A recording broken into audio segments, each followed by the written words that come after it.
suppose that's a good segue.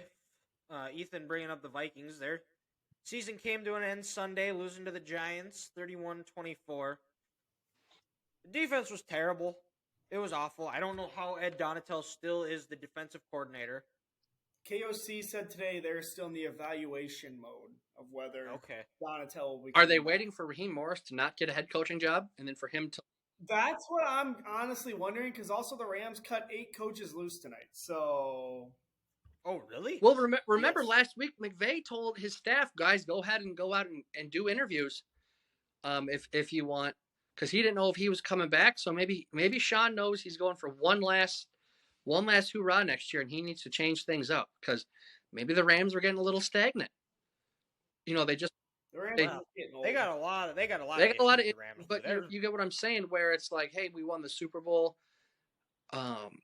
Sure, we don't have Whitworth back. We don't have our number 2 receiver, but we're feeling good about ourselves. We've made the playoffs every year except once.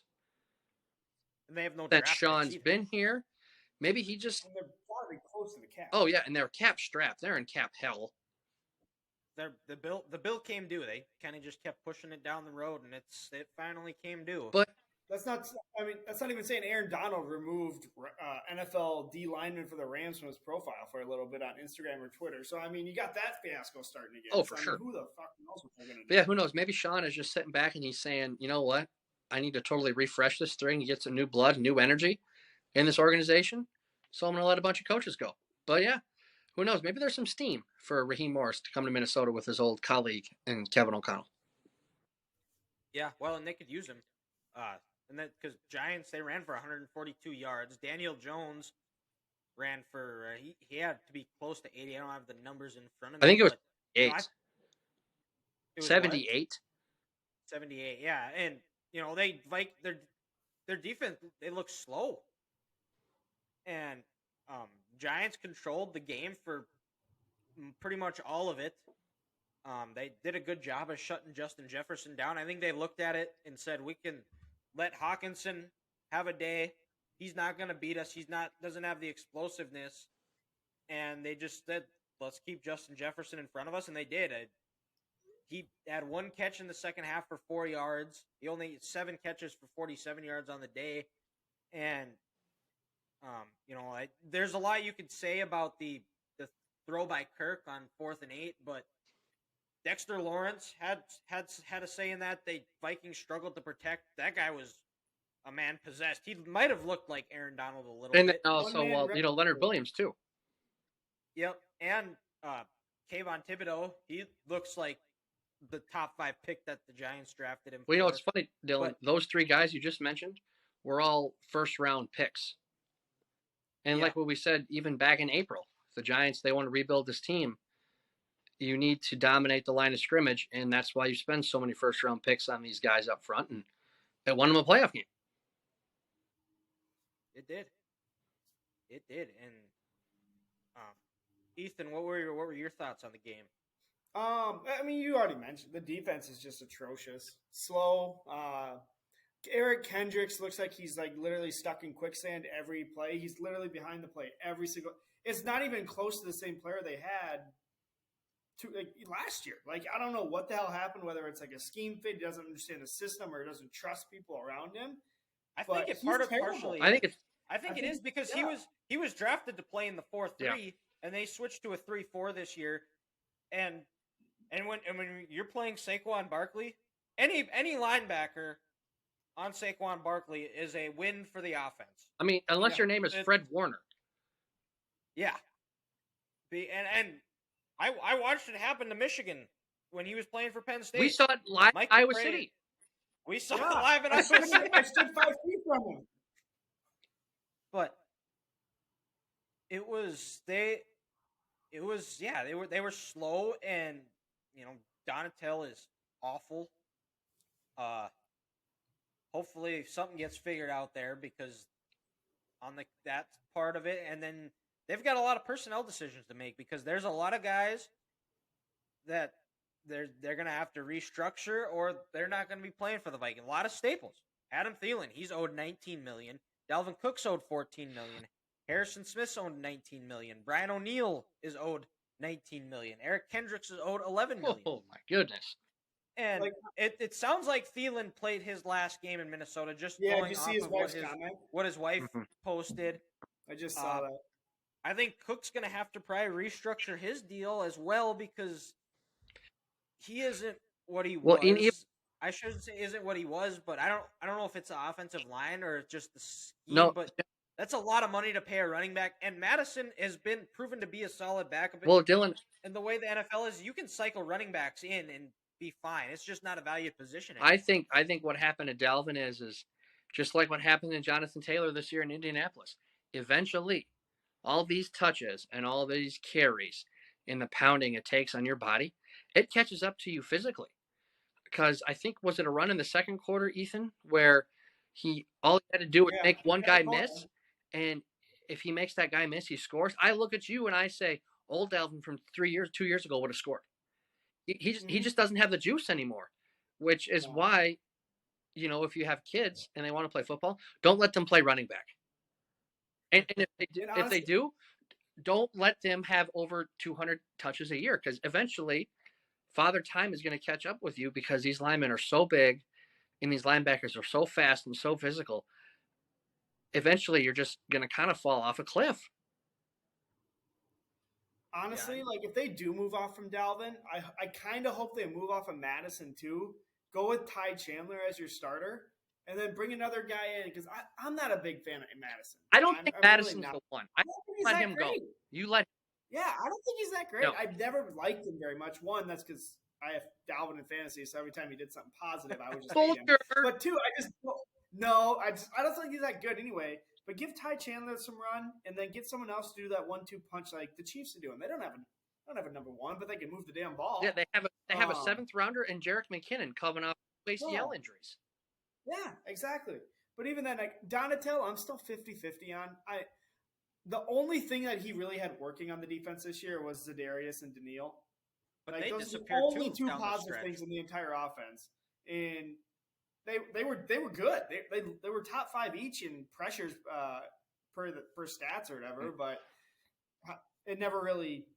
A part of that was because they never got anything from the middle. So every time they got there, they could just move up in the pocket.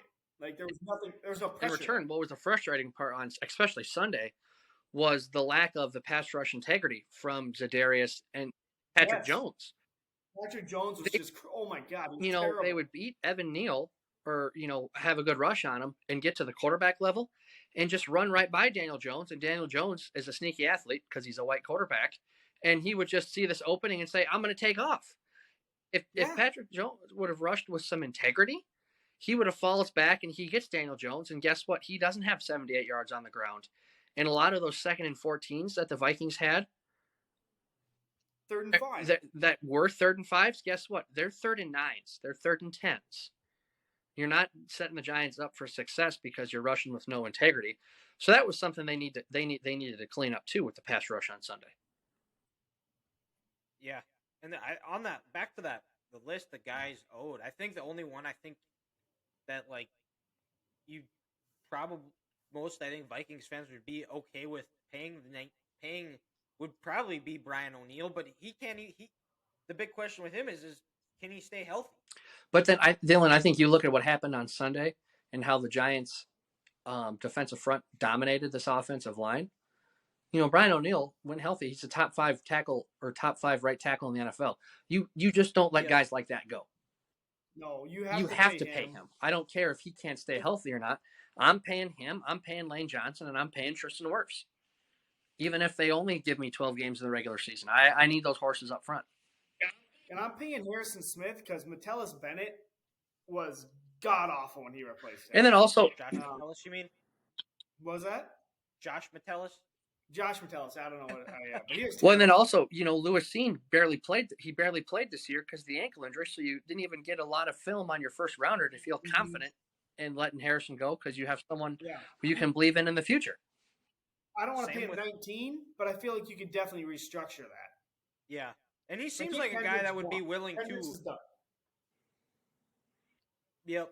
Yeah, I would say Kendricks is done. Well, yeah, Kendricks. And I think who knows with the Vikings, the new coaching staff they have in. The hope is they're going to be able to draft the offensive line a little bit better than the previous administration was able to. Bradbury's also a free agent, so go get John Michael Schmitz, please. Yeah, Bradbury's all but gone. He's trash. Yeah. I mean, I could have blocked as well as he did on Sunday, and I'm not in the NFL. No. I get you're coming off an injury, but yeah, that was Well, but also bad. that's been the problem with Bradbury his whole career. Is you get that big physical nose tackle on him, he's not strong enough to handle it. Look at how Kenny Clark has dominated him over the years. Whenever the Packers have played the Vikings, so that's a weakness with Bradbury. And if they have that on tape, like everyone else does in the NFL, you got to get him out of there. Grant, is your dog barking, or is I think it's my neighbors? I can just hear it through my headphones, and that's why I've been acting all weird. Definitely your neighbors. Nothing going on in my neighborhood. Okay.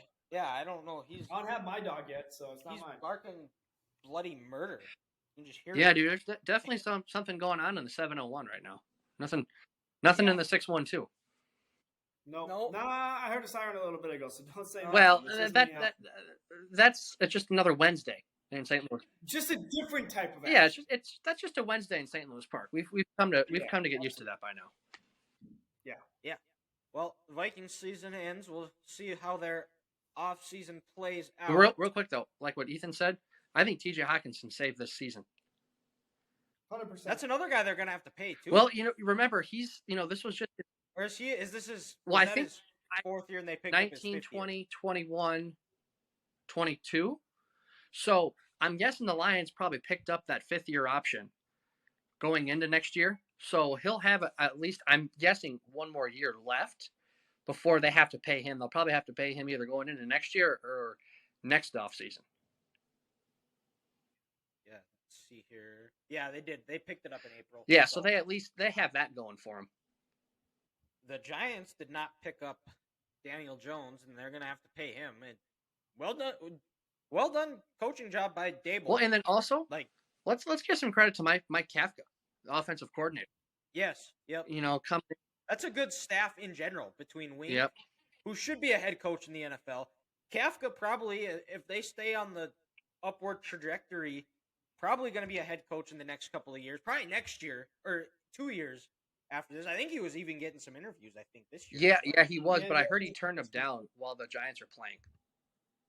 Okay. Totally fair. Well, and then, and then also when I was looking at that game on Sunday, guys, some of the designs that Kafka was going up on the screen game and some running game stuff, I was just like, yep, he definitely learned that from Big Red in Kansas City. Different variations of the crosses. Yep, exactly. It was a very Andy Reid type performance on Sunday. Getting receivers matched up on linebackers, and like when Travis Kelce said, Andy could get my dad open. Well, Mike Kafka got everyone open on Sunday. So, again, shout out to him for having a great game and a good year with this Giants offense, and not a whole lot of receivers that people respected coming into the year. No.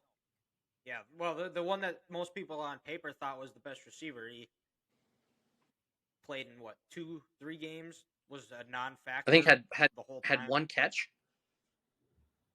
Didn't have many. But yeah, the Giants move on to play the Eagles, which we'll get to in a little bit here.